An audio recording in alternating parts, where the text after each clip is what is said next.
Hi, I'm Tim. Welcome to our channel and thanks for logging on. If you enjoy these videos, do me a favor and subscribe to our YouTube channel right here at Watchbox Reviews.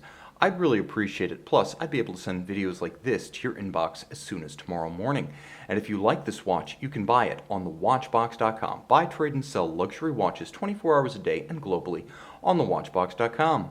I have to admit, we rarely discuss Ulysse Nardin here on the channel, and that is truly regrettable because Patrick Hoffman, the longtime CEO, US President, and creative force at Ulysse Nardin, is actually now with our company as director of our Swiss operations. So Patrick, my apologies, but during the miracle years with Ludwig, Pierre, Rolf, and Patrick, watches like this churned out of Ulysse Nardin, and the company, mastering all horology from luxury to high, perhaps took the most original spin on the dive watch since Blancpain and Rolex essentially invented the type in the early 1950s. This is the Ulysse Nardin Maxi Marine Diver. It's a chronometer. It's big, steel, beautiful, bold, and consistent with UN's styling ethic, which honors its history of marine chronometers while at the same time rendering the like in a wristwatch format. Let's talk about what it offers.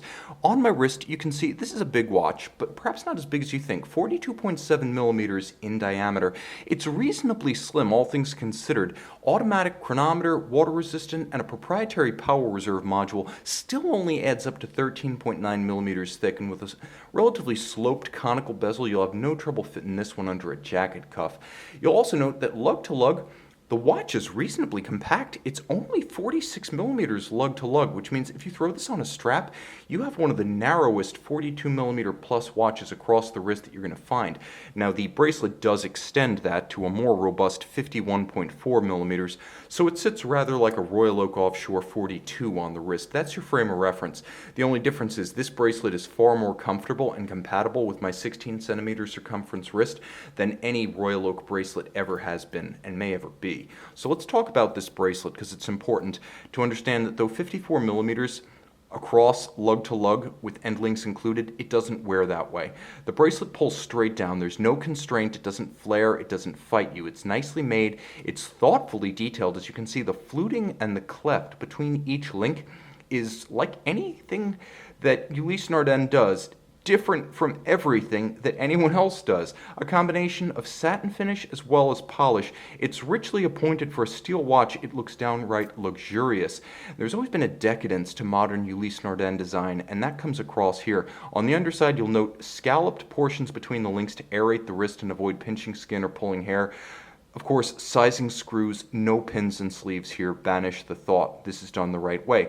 Deployant clasp, twin trigger release, and internally, there is a fold-out dive-style clasp, very robust, milled out from solids. These components inspire confidence. Close it back up again, and you've got a seamless look that nicely continues the central character line created by the alignment of the polished links that continues straight through the clasp. Really impressive. Now, the bracelet itself is solid, nicely vented, comfortable, and thoughtfully integrated with the lug ends via a conforming end link. Look at the case profile. That is so Ulysse Nardin. It's not just that they have a marine chronometer style bolt-fixed individual number, but look at the lugs themselves. They're somewhat, are you ready for this? Concave. They actually curve inward, almost like a polished mirror, and the case itself has the same kind of treatment as it tapers dramatically from where it joins the bezel. There's an impressive curvature to these lugs in profile as well as the case, and a clear junction between lugs and case. It's not the seamless monolithic flow of a conventional diver. This one has a sculptural beauty that is unique to Ulysse Nardin divers. And you'll note that the bezel, beautifully executed before the era of ceramic, Ulysse Nardin proposed that we just simply have a metal bezel. Let's have a metal bezel with a luminescent pearl and skip the anodized inserts that always seem to disfigure, discolor, and mar the appearance of the watch. Moreover, unlike ceramic, the metal bezel can't shatter. Beautifully executed with a wave motif and relieved polished numerals. This one's easy to read. You have a quick, impromptu 0 to 60 minute timer, easy to read a dive bezel, much easier than reading chronograph minutes. For me, a dive bezel is the best chronograph ever made, and you can't accidentally extend your dive. It's a unidirectional action, luminescent. It's also more visible if you need to time something in the dark than if you had a chronograph. I'm going to give us a little bit more light here because this dial is richly colored and somewhat difficult to express on camera. It is rich, glossy, gleaming, almost appearing to be a wet burgundy paint. There's something sensational going on here, a depth and a luminescence, almost a life force all of its own that the camera cannot completely capture. It looks like burgundy enamel. It's a lacquered base that's absolutely sensational. All of the white on burgundy printing is easy to read. You'll note there is an interior Cyclops eye. So you have the magnification, but it's not marring the crystal or waiting to get knocked off as on a Rolex. The indices are big, broad, easy to read, and robustly luminescent. And you'll note the delicacy of the skeletonized half hands. This is how you do a skeletonized hand. Omega, I love you, I love your bonds, but this is how the Bond SMP should have been done, with big luminescent swaths at the end of skeletonized hands. You can note a vintage-style railroad indicator for constant seconds inspired by vintage Ulysse Nardin marine chronometers of the kind still serviced by the manufacturer and actually still sold by the manufacturer right up until the 1980s.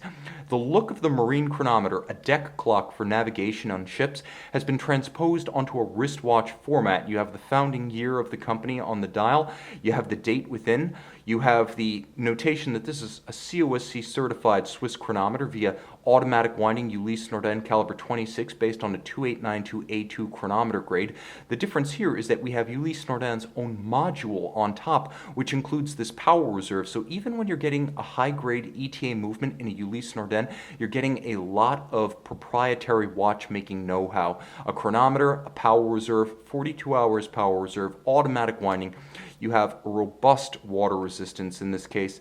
This timepiece with a solid caseback and 300-meter water resistance does feature both hacking seconds and a quick-set date, as well as a secure screw-down crown and a notation on the back of the 18 chronometry gold medals won at fairs by Ulysse Nardin during its storied past during the pre-Rolf Schneider years. This is a watch that puts it all together. Precise, durable, versatile, distinctive, anything but a Rolex, Blancpain, and Omega dive watch clone. UN's always gone its own way, but if you're going to do that, you've got to do it better than anyone else. If you're doing your own thing has to be virtuosity, and UN nails it.